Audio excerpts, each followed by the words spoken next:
Bonsoir à tous et à toutes, chers adhérents de BHC. Nous avons commencé le Chodesh Elul, le mois de Elul, et nous approchons progressivement de Rosh Hashanah. Et nous allons essayer de comprendre ce soir quel est le processus que l'on est censé passer et les étapes que l'on est censé passer pendant tous les Yamim Anoraim, depuis Rosh Chodesh Elul jusqu'à Yom Kippour. Et le Mishnah Bura nous dit dans le Siman 581 que nous avons une allusion au mois de Elul dans le Pasuk Ani le Dodi Vedodi li, je suis pour mon aimé et mon aimé est pour moi. Et les dernières lettres de chaque mot Ani, la dernière lettre c'est Yud, les Dodi c'est Yud, Vedodi Yud, li Yud. Donc on a 4 fois un Yud, 4 fois un Yud c'est 40 jours. Ce sont les 40 jours qu'il y a depuis Rosh Chodesh Elul jusqu'à Yom Kippour, 30 jours de Elul et 10 jours de Tishrei. Et on a dit que je suis pour mon aimé et mon aimé est pour moi.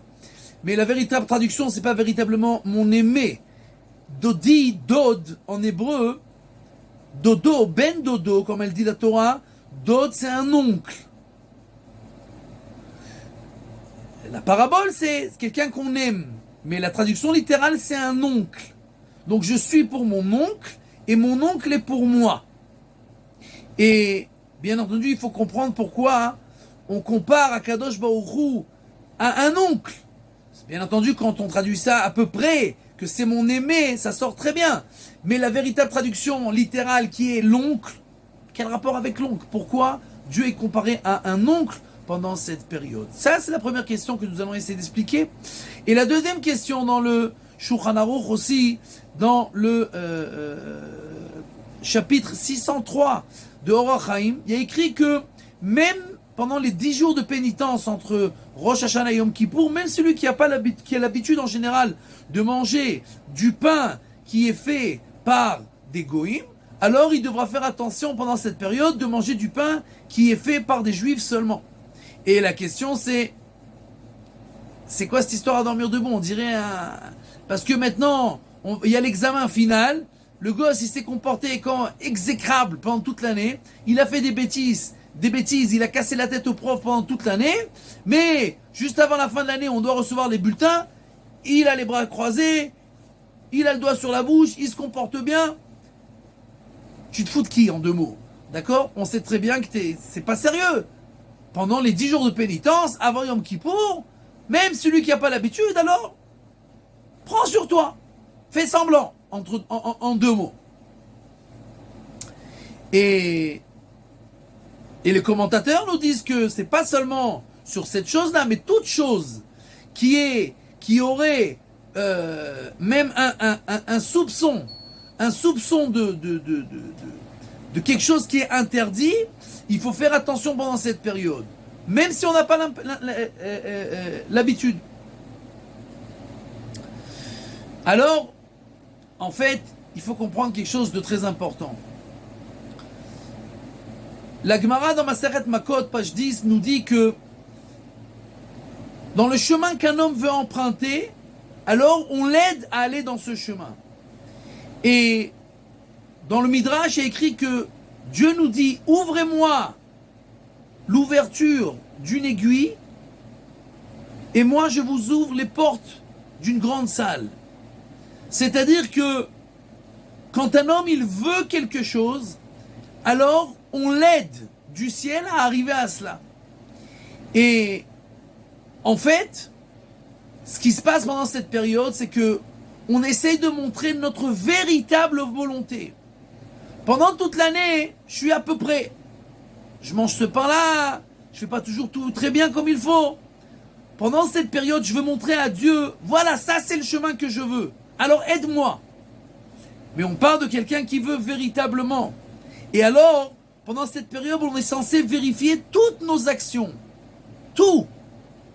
Une fois, on a posé la question au José de Lublin.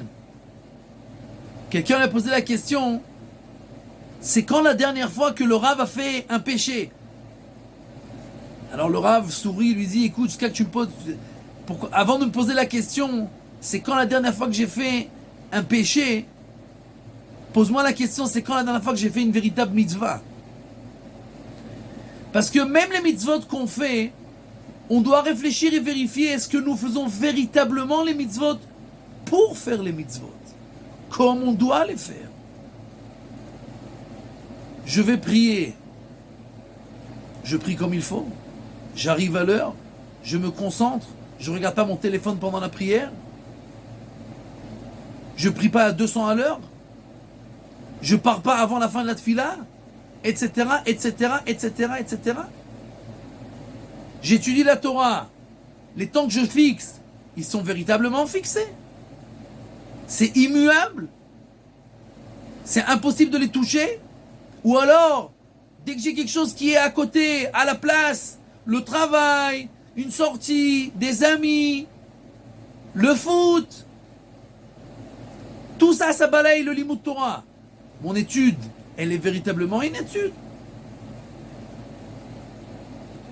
Etc., etc., etc. Il dit le Chosé de Lublin, avant de me poser la question, quand est-ce que j'ai fait un véritable péché? Pose-moi la question, quand est-ce que j'ai fait une véritable mitzvah? Et pendant cette période, on est censé vérifier toutes nos actions pour montrer à Kadosh Baruch Hu ce que nous voulons véritablement. Et quand quelqu'un il veut véritablement quelque chose, alors toute sa personnalité se change automatiquement d'un bout à l'autre. Mais ça, c'est pas seulement si on fait la chose techniquement, mais que nous faisons une véritable introspection pour vérifier où je suis. La Gemara nous raconte l'histoire de Rabbi Yochanan et Resh Lakish. L'histoire connue où Rabbi Yochanan était en train de se laver, se baigner dans le Jourdain. Et Resh Lakish, qui est le roi des brigands, le dirigeant des brigands à cette époque-là encore, s'était pas encore repenti. Il voit Rabbi Yochanan qui était très beau. Et alors, il enlève ses habits. Il croyait que c'était une femme. Rabbi Yochanan n'avait pas de barbe. Et donc, il était sûr que c'était une femme.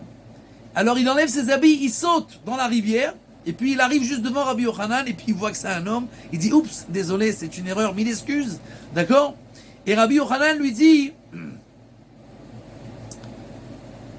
Chelach leoraita. Avec des forces comme les tiennes, il faut aller étudier la Torah. Tu perds ton temps. Qu'est-ce que t'es un brigand? Resh Lakish ne reste pas redevable. Et il dit à Rabbi Yochanan, avec une beauté comme la tienne, oublie la yeshiva. Il faut commencer avec les femmes. Tu vas faire un carton. Et Rabbi Yochanan lui dit, écoute, tu sais quoi, j'ai une sœur qui est encore plus belle que moi. Si tu te repentis, je te la donne. Je la convainc et elle se marie avec toi.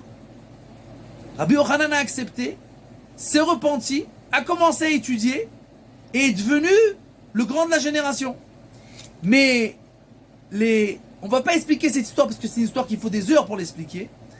Mais la Gemara nous raconte que quand il a voulu, parce que quand il était venu, il avait sauté dans le Jourdain, il avait fait un bond extraordinaire, la Gemara, elle nous dit, il avait passé tout le Jourdain. Il était très très fort. Et il y a écrit que quand, après qu'il a pris sur lui de faire tchouva, alors il n'a plus les forces de sauter. Il a voulu ressauter pour amener ses habits, il n'a plus la force. Et Rashi nous dit, après qu'il a reçu sur lui le joug de la Torah, il n'avait plus la force. Il a dû nager pour retourner voir ses habits, avoir ses habits.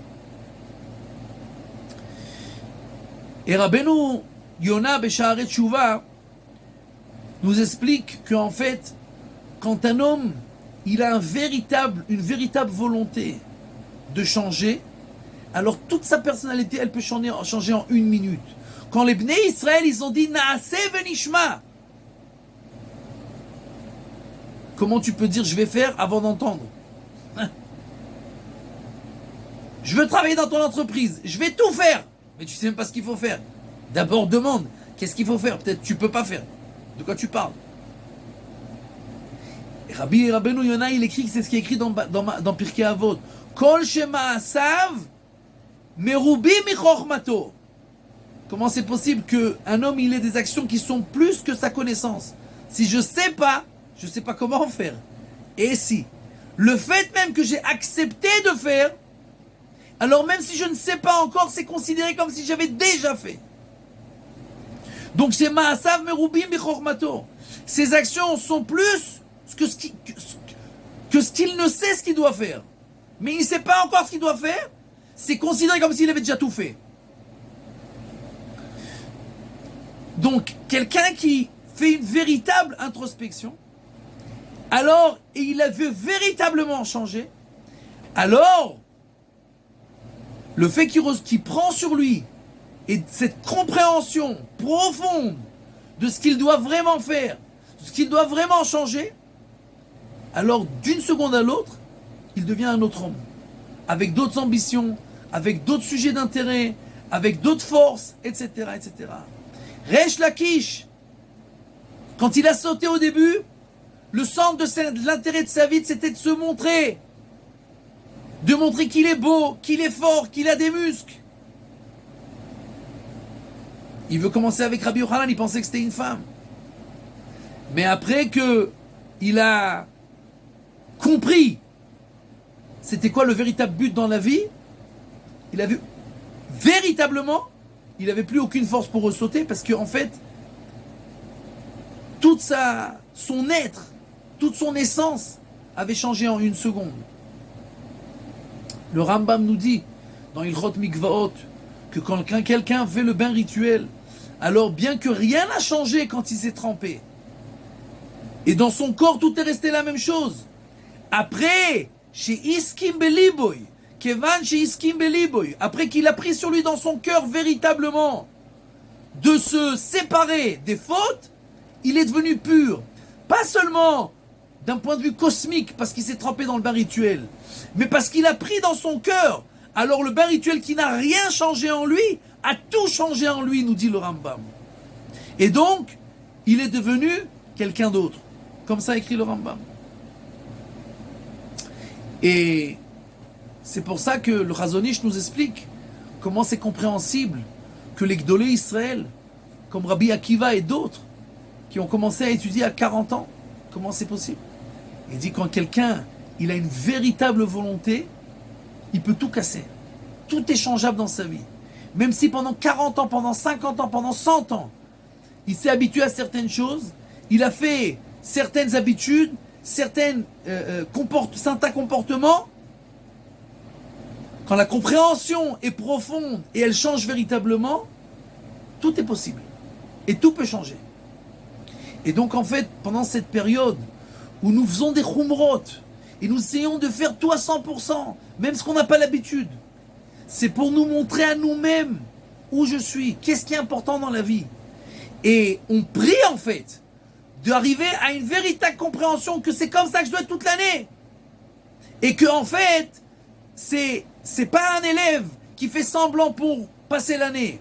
C'est un élève qui a véritablement compris que c'est avec sa vie qu'il joue. Et alors le changement, il est le plus profond possible. Et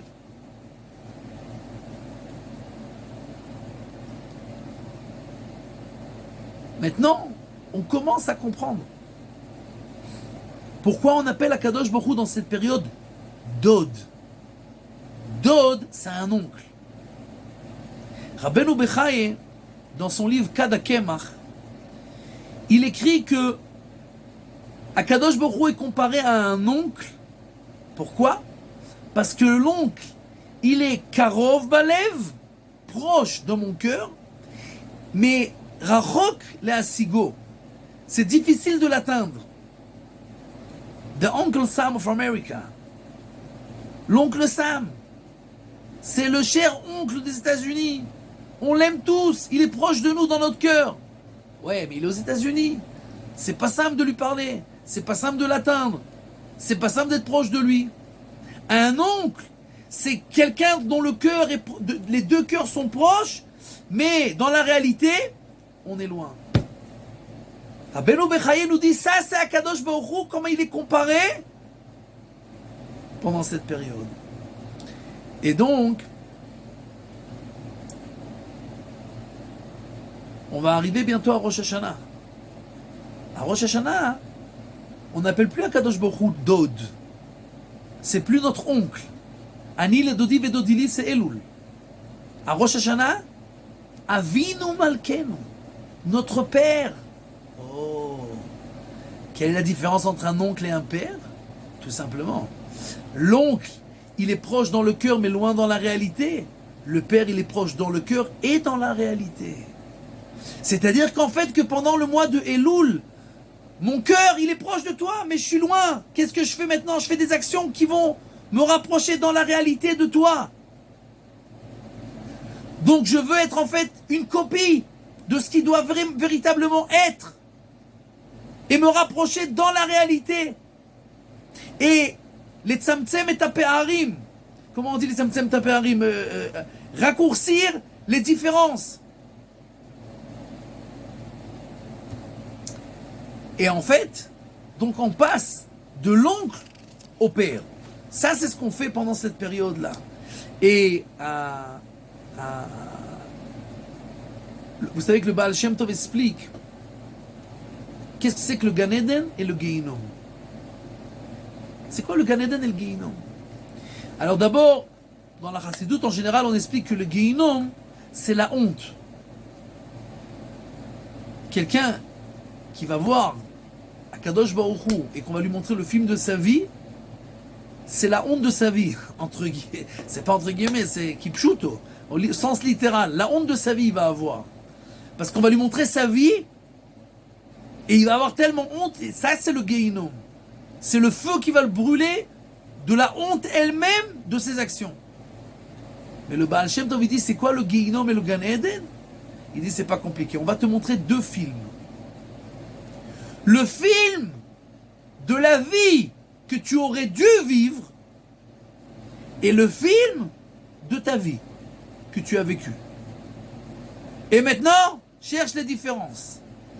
Plus le film d'en haut et le film d'en bas, ils vont être proches, c'est le Gan Eden. Plus les films, ils vont être différents, c'est le Gehinom.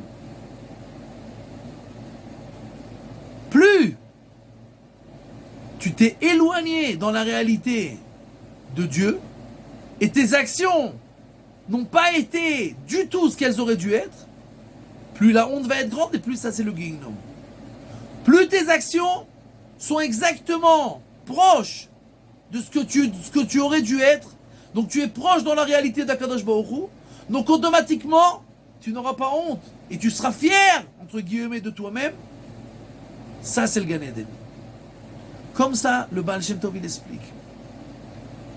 Et donc en fait, quand Herzl a dit Im tirtzu enzo agada, eh ben, c'est tout à fait véritablement vrai par rapport à la Torah. C'est vrai que c'est loin. Dieu c'est un dod, c'est un oncle. Il est aux États-Unis, c'est loin. Mais en une seconde, quelqu'un qui réfléchit et qui comprend véritablement et il intériorise, il est là pourquoi dans sa vie?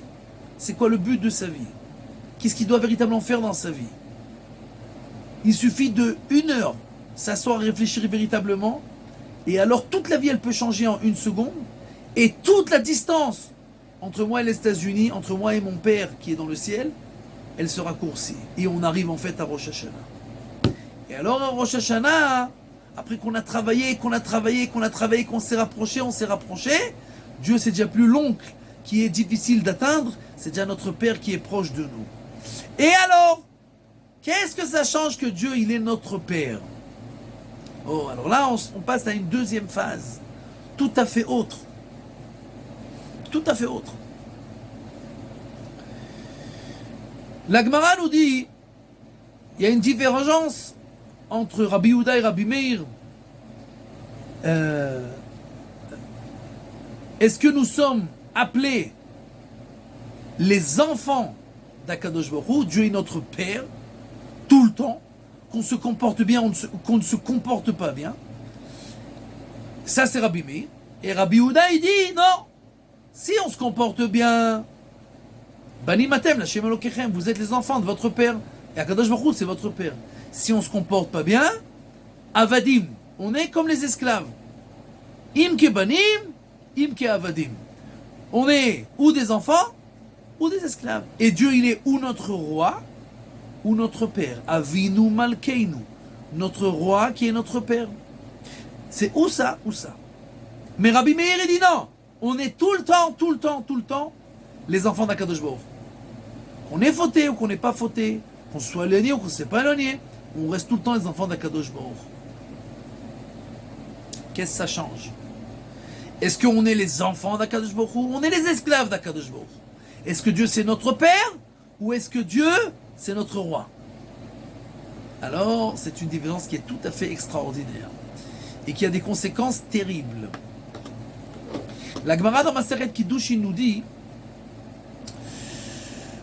que nous devons du respect à toutes sortes de personnes. Et que si je manque de respect à certaines personnes, si cette personne, telle ou telle personne, elle pardonne, alors son respect est annulé et c'est pas considéré comme un péché. Mais il y a des personnes où même s'il pardonne, c'est pas considéré comme un pardon parce qu'il peut pas pardonner. Par exemple, Av shemachal al kvodo, kvodo machul. Si un enfant il a été insolent avec son père et que le père il a pardonné, alors kvodo machul, son kavod, son respect est annulé, et alors il peut dire le père je veux pas de kavod, je veux pas de respect. Et automatiquement le fils n'a pas fait de péché puisque le père ne prend pas ça sur lui comme un manque de respect. Donc il annule son respect. Il peut. Pourquoi? Parce que c'est son respect. Son fils lui doit du respect et il dit je veux pas ce respect. Av shemachal al kvodo, kvodo machul. Melech shemachal al kvodo, en kvodo machul. Si un roi, quelqu'un l'insulte et il dit ah, c'est pas grave, je pardonne. Tu peux pas pardonner, c'est pas ton respect. C'est le respect du peuple juif. Est-ce que tu peux dire c'est pas grave, je veux pas de respect, je veux pas. C'est pas ton respect. Est-ce que Bibi Netanyahou doit fumer des cigares et boire du whisky à 2000 shekels la bouteille? Ben, bien entendu. C'est son respect, mais c'est pas son respect, c'est le respect du peuple juif. Est-ce que vous pensez une seule seconde que le président des États-Unis, il boit des boissons à 2 shekels et il mange des artikim à 10 sous? Mais bien entendu que non. C'est le respect des États-Unis que le président, il soit très respectable. Donc, c'est pas son respect, c'est le respect du peuple. Donc, un roi, il peut pas dire j'annule mon respect. Je pardonne. Il n'y a pas de pardon. Donc, par exemple, quand Shimi Ben Gera, il a insulté David Amelech, David ne pouvait pas lui pardonner. Donc, il a ordonné à son fils Shlomo de le mettre à mort. Donc maintenant, qu'est-ce qui se passe? Si on est les enfants d'Akadosh Baruch Hu, comme il dit Rabbi Meir, qu'on ait fauté ou qu'on n'ait pas fauté, qu'on se comporte bien ou qu'on ne se comporte pas bien, on est toujours les enfants d'Akadosh Baruch Hu. Alors Akadosh Baruch Hu, c'est notre père. Si c'est notre père et on a été insolent avec lui, il peut pardonner. Donc on peut faire tchouva. Parce qu'on dit pardon papa, pardon, je me suis mal comporté. Et Dieu il dit ok, ça va, je pardonne. Alors on est pardonné. Mais si chas v'shalom la halakha, c'est comme Rabbi Yehuda. Quand on se comporte mal, on n'est déjà plus les enfants d'Akadosh Baruch Hu, on est les esclaves et Dieu est notre roi, il n'est pas notre père. Alors on dit pardon. Il n'y a pas de pardon. Il n'y a pas de tchouva. Impossible. C'est le roi et le roi il ne peut pas pardonner. C'est quoi le problème? Le problème c'est que la Gemara, dans Masechet Eruvin, page 46, elle nous dit que quand on a une divergence entre Rabbi Meir et Rabbi Yehuda, la halakha elle est comme Rabbi Yehuda. Or là, Rabbi Yehuda il dit que si on se comporte pas bien, alors on n'est déjà plus les enfants d'Akadosh Baruch Hu, on est considérés comme les esclaves et Dieu est notre roi. Et donc on ne peut plus faire tchouva. Aïe aïe aïe, on est dans un sale pétrin. Mais non. On n'est pas dans un sale pétrin puisque la Gemara, la même Gemara, pas dans la page 46 dans Eruvin, mais la page 13. La page 13 dans la Gemara nous dit que Galoui ve'yadua lifnei she'amar ve'haya olam. C'est clair aux yeux de Akadosh Baruch Hu, celui qui a créé le monde, que la halakha est comme Rabbi Meir partout.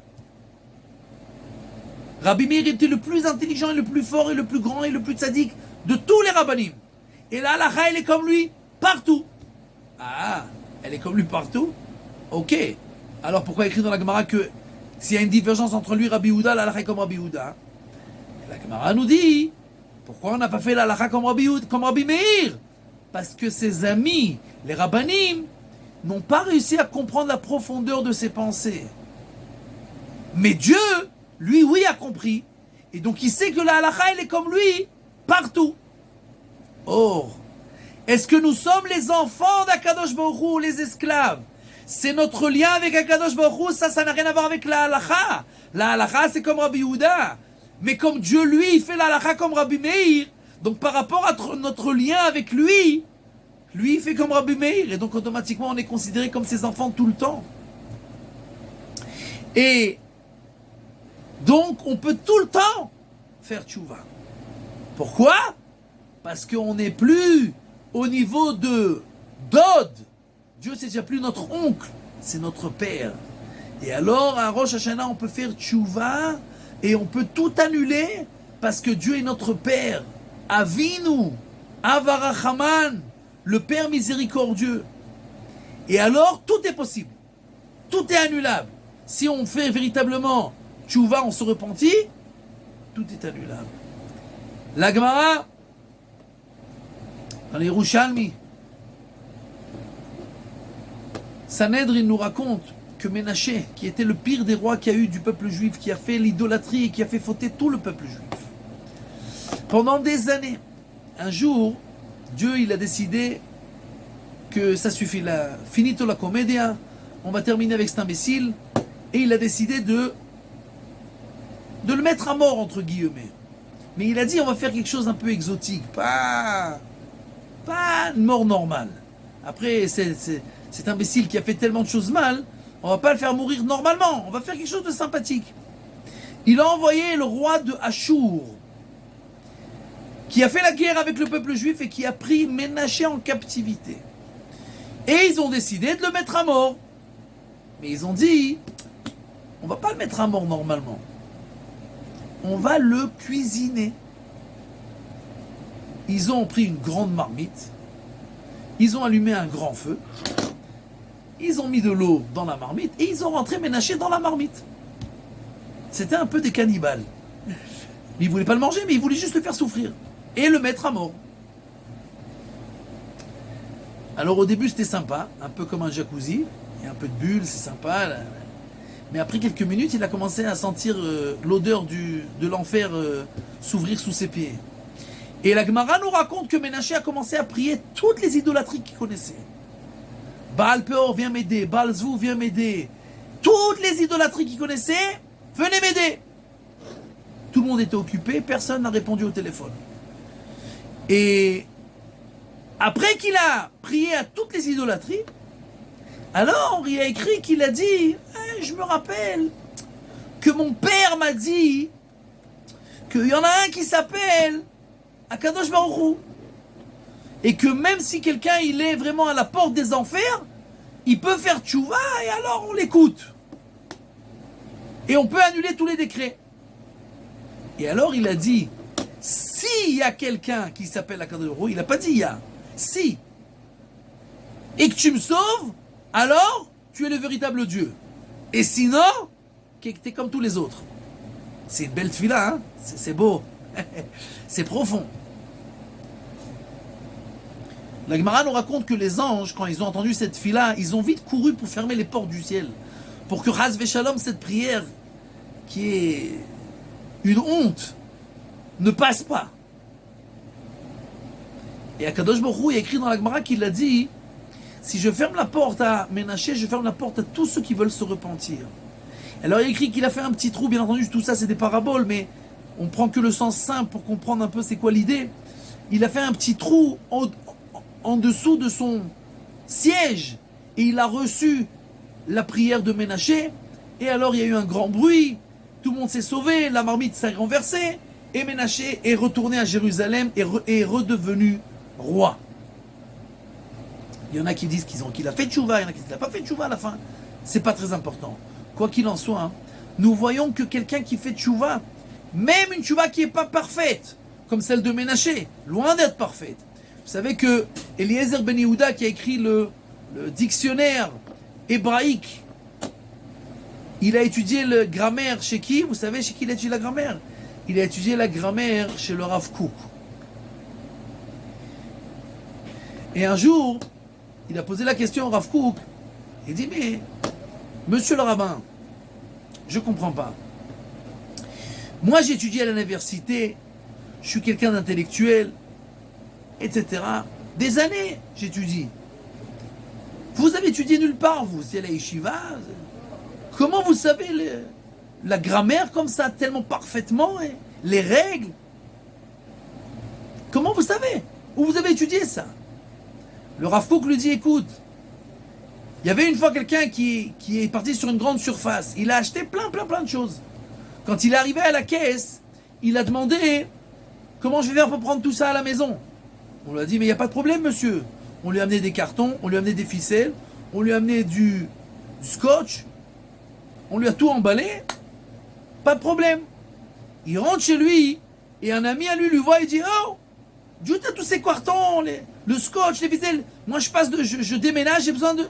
Il dit, j'étais à cette grande surface-là et on m'a tout donné. Quoi, gratuit? Gratuit, j'ai rien payé. Il dit, c'est pas vrai. Il court là-bas, il va directement à la caisse, il dit, amenez-moi s'il vous plaît 20 cartons, des ficelles, du scotch, On lui amène et il prend pour partir. On dit, oh monsieur, vous allez? Il dit, mais comme ça, où je vais? Je vais à la maison. Il dit, mais il faut payer. Il dit, mais pourquoi il faut payer? Mon ami était là, on lui a donné, il n'a rien payé. Il dit, mais monsieur, votre ami, il a acheté la moitié du magasin. Donc pour empaqueter tout, alors on lui a donné tout gratuit. Mais vous voulez que ça? Ben pour ça, il faut payer. On ne peut pas prendre que ça. Le Rav Kook, il dit à Eliezer Ben Yehuda, écoute, c'est la même chose, mon fils. Moi, j'ai acheté le monde entier dans la Torah. Alors, pour empaqueter, on m'a donné la grammaire gratuitement. Toi, tu veux que la grammaire? Ben, il faut payer. Il faut étudier 10 ans à l'université. Et un jour, il a dit à Eliezer Ben Yehuda, il lui a dit, Eliezer, Oulai Gia Zman Lashuv. Peut-être qu'il est temps de te repentir, de te réveiller, de faire tchouva. Eliezer Ben Yehuda lui a dit, Oulai, peut-être. Et le jour même, Eliezer Ben Yehuda est décédé. Et le Rav Kook a dit sur lui que Eliezer Ben Yehuda met mitor irure tchouva. Il est mort avec des pensées de tchouva. Le fait même d'avoir dit Oulai, peut-être, je vais faire tchouva, peut-être. Le Rav Kook, qui aimait tellement le peuple juif, a dit directement Eliezer Ben Tchouva, il est mort avec des pensées de tchouva. Donc même Ménaché qui a dit si il y a un Dieu là-bas, et Dieu a accepté sa tchouva. Nous sommes les enfants d'Akadosh Baruch Hu, et donc il est notre Père, et comme il est notre Père, il peut tout pardonner tout le temps. Ça, c'est à Rosh Hashanah, mais c'est pas encore fini. On arrive à Yom Kippour. Comment on appelle Dieu à Kadosh Baruch Hu? À Yom Kippour. Au mois de Elul, on l'appelle Dod. À Rosh Hashanah, on l'appelle Avinu, notre Père. Et à Kippour, comment on l'appelle? On ne l'appelle pas. Il n'y a pas de description spéciale pour Akadosh Baruch Hu à Yom Kippour. Qu'est-ce qui se passe? La Gemara, dans Maseret Yuma, nous raconte que une fois, Shimon HaTzadik, qui était Kohen Gadol, il sort du Saint des Saints après Yom Kippour et il dit à tout le monde, préparez-moi des linceuils parce qu'après la fête je vais décéder. On lui dit, mais comment tu sais? Il dit, mais tous les ans, quand je rentrais dans le Saint des Saints, il y avait quelqu'un qui venait m'accompagner, habillé en blanc, une barbe blanche, une belle kippa blanche. Il rentrait avec moi, il sortait avec moi. Cette année, il y en a un qui est venu tout en noir et kippa noir, tout noir, la barbe noire. Il est rentré avec moi, il n'est pas sorti. Alors j'ai compris que c'est fini. Et la Gemara nous dit que 7 jours après la fête, il est décédé.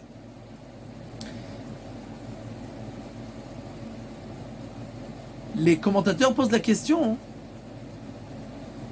qui c'est cet hurluberlu là, qui une fois en blanc, une fois en noir, qui joue aux dames? Il y a écrit dans la Gemara, dans la Torah, il y a écrit que Veloye Adam Bevoel Kodesh Ve'atzeto, quand le Kohen Gadol il rentre toute l'année, même dans le sein seulement, pas dans le sein des saints, dans le sein, dans le Echal, dans le temple, à l'entrée du temple, personne n'a le droit d'être là-bas. Veloye Adam, aucun être humain n'a le droit d'être là-bas.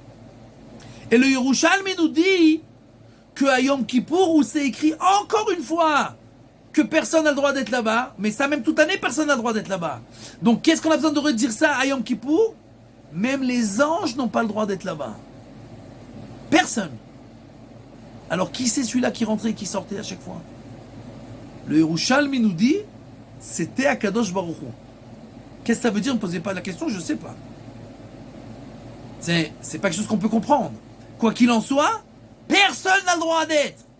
Que Akadosh Baruch Hu. Le Midrash, dans Yalkut Shimoni, vient et pose une question complètement folle, entre guillemets. Et la réponse encore plus folle.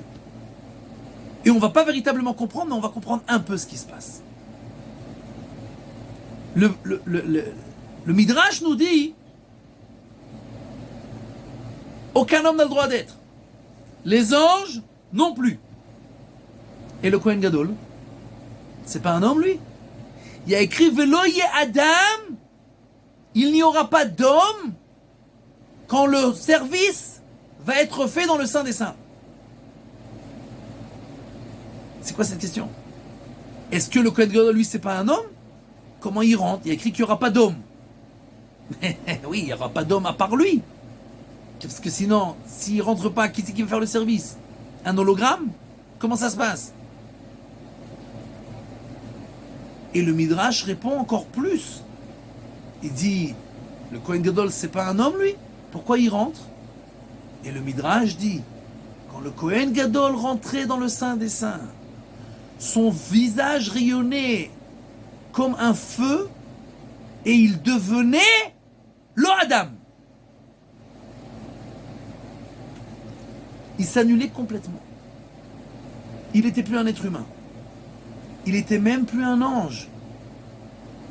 Il devenait un avec Akadosh Baruch Hu. Vous comprenez ce qui se passe? Rosh Chodesh Elul, Ani le Dodi. Ani le Dodi, Dod, l'oncle qui est loin. On travaille pour se rapprocher. On arrive à Rosh Hashanah, c'est déjà plus notre oncle, c'est notre père, qui est proche dans notre cœur et proche dans la réalité. À Yom Kippour, on se rapproche encore plus et on devient un avec Akadosh Baruch Hu. Le Kohen Gadol qui est l'envoyé du peuple juif le jour de Kippour, Ve'aya Kelo Adam, il s'annule complètement devant Akadosh Baruch Hu. Batel Retzoncha mipnei Retzono. Le Baal Shem Tov explique ce qui est écrit dans Pirkei Avot, que nous devons annuler notre volonté devant la volonté d'Akadosh Baruch Hu. Alors, en général, on a l'habitude d'expliquer, ça veut dire quoi? Dieu, il veut que tu ailles à la prière et toi, tu veux dormir. Alors,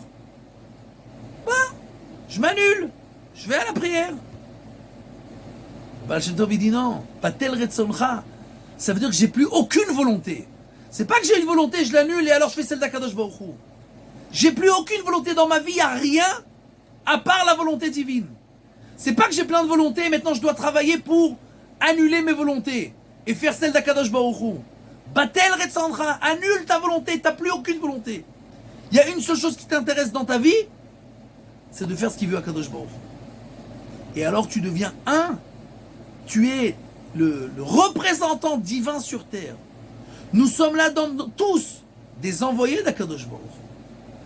Nous disons tous les jours, 3 fois par jour dans la prière, Letaken Olam Bemalchut Shaddai. Je suis là dans ce monde-là pour réparer le monde d'après la volonté divine. Je suis pas là ni pour manger, ni pour boire, ni pour travailler, ni pour dormir, ni pour aller nulle part, ni pour voir des films, ni pour rien. On peut tout faire. Mais tant que ça reste dans le cadre de la volonté divine. On est là, les taken olam, bemalchut shaddai. Ça, c'est le but ultime quand on arrive à Kippour, ve'aya kelo adam. On est tellement proche d'Akadosh Baruch Hu qu'on est comme ce qui est écrit dans nos sages, Eved melech kemelech. Je suis tellement annulé à Akadosh Baruch Hu que je suis entre guillemets comme Akadosh Baruch Hu. Comme Moshe Rabbeinu qui est devenu Ish à Elohim. Un homme divin. Parce qu'il était complètement annulé à Akadosh Baruch Hu. Complètement. Et comme nous dit le Rambam, chaque juif doit dire qu'il peut être comme Moshe. Et qu'il peut arriver au niveau de Moshe Rabbeinu. Tout ça, ce n'est qu'un travail de rapproche. À chaque fois, réfléchir comment je fais pour me rapprocher. Pour annuler ma volonté et la soumettre à la volonté d'Akadosh Baruch Hu. Un ange, c'est quelqu'un qui c'est un être, une réalité qui n'a pas de consistance, qui est complètement annulée à Akadosh Baruch Hu. Et en fait, ça c'est la guerre avec Amalek. Toute notre vie, on fait la guerre avec Amalek. Amalek qui est Bélial. Bélial, ça veut dire quelqu'un qui est un imbécile, mais en hébreu, Bélial s'écrit Béliol. Il veut pas de joug. Laisse-moi faire ce que je veux, tu me casses la tête, je veux annuler ma volonté. Qu'est-ce qu'il veut à Kadosh Baruch Hu? Je vais faire ce que je veux. Ça c'est Amalek, Béliol. Il veut pas de joug. Ne me dis pas quoi faire. Et nous disons tous les jours, on veut recevoir sur nous Rol Malchut Shamaim. Lui, il est Béliol. Il est sans joug. Et nous, on reçoit sur nous le joug divin tous les jours. On est exactement l'inverse de Amalek. Amalek, laisse-moi faire ce que je veux. Le juif, je veux rien faire ce que je veux. Et ça, c'est un grand travail. C'est pour ça que nous devons, la Mrot, bien que Amalek, il n'existe plus, le peuple. Alors pourquoi écrit dans la Torah, Milchama Lashem ba Amalek midor, dor, dans toutes les générations, on doit faire la guerre avec Amalek. Amalek n'existe plus, il n'y a plus de peuple qui s'appelle Amalek aujourd'hui. Hein? Toutes les générations, on a chacun en nous un Amalek qui nous dit, fais ce que tu veux. Tu dois rien à personne. Tu dois t'en rendre compte à personne, tu vis ta vie. Ça c'est Amalek. Et nous devons lui faire la guerre pour devenir comme le Kohen Gadol, le but ultime, après qu'on a travaillé à Elul, Rosh Hashanah, à Seret Yemei Teshuvah, qu'on arrive à Kippour, on doit arriver à ce stade-là où on a tellement travaillé, on s'est tellement rapproché d'Akadosh Baruch Hu, où on n'a plus aucune existence. Kelo Adam, on n'est plus comme un homme, on est exactement comme un ange qui est complètement annulé à Akadosh Baruch Hu et qui n'a plus aucune volonté. Un ange, c'est un envoyé qui est là pour faire seulement la volonté divine, et nous devons tous être comme le Kohen. Qu'est-ce qu'il était le Kohen? Qui sifte Kohen ishmeru dad veTorah yivakshu mipiu ki malach Hashem tzvakotu. Le Kohen, c'est comme un malach Hashem, c'est comme l'ange d'Akadosh Baruch Hu. Et nous sommes tous mamlechet Kohanim vegoy kadosh. Nous sommes un peuple de Kohanim. Or le Kohen, il est comme un ange. Et l'ange, c'est comme le Kohen Gadol qui est complètement annulé à Kadosh Baruch Hu. Et ça, c'est le but ultime de tout notre travail, depuis Elul jusqu'à Yom Kippour, d'arriver à être tous comme des Kohanim, qui ne sont plus des êtres humains, qui sont comme des anges, qui sont complètement annulés à Kadosh Baruch Hu. Et alors, on s'est tellement rapproché qu'on est devenu un avec Akadosh Baruch Hu, et on arrive à ce qui est écrit dans le Zohar, Kucha Berichu Oraita veIsraël Chad Ema. Akadosh Baruch Hu, la Torah et le peuple juif, c'est une seule chose. Parce que pour devenir un avec Akadosh Baruch Hu, on doit passer par la Torah. Plus on étudie la Torah, plus on sait ce qu'elle veut la Torah, plus on sait ce que la Torah nous demande, et on fait ce que la Torah nous demande, alors on devient un avec la Torah et automatiquement un avec Dieu, puisque le dévoilement divin dans notre monde, c'est la Torah, et donc automatiquement, alors seulement, tout devient une seule entité, Akadosh Baruch Hu, la Torah et le peuple juif. Ça c'est notre travail, ça c'est le processus qu'on est censé faire de Rosh Chodesh Elul jusqu'à Yom Kippour. Bezrat Hashem, que chacun trouve en lui les forces pour se faire cette introspection, pour faire ce travail profond, de comprendre, de vérifier chaque chose. Est-ce que véritablement je le fais pour la volonté divine? Est-ce que chaque chose je le fais pas parce que Beliorol, je veux pas de joug, je fais ce que je veux? Ou alors je commence à comprendre c'est quoi le véritable but de ma vie, et alors en une seconde tout peut changer et je deviens un avec la Torah et Akadosh Baruch Hu. Bsorot tovot verbe hatzlacha.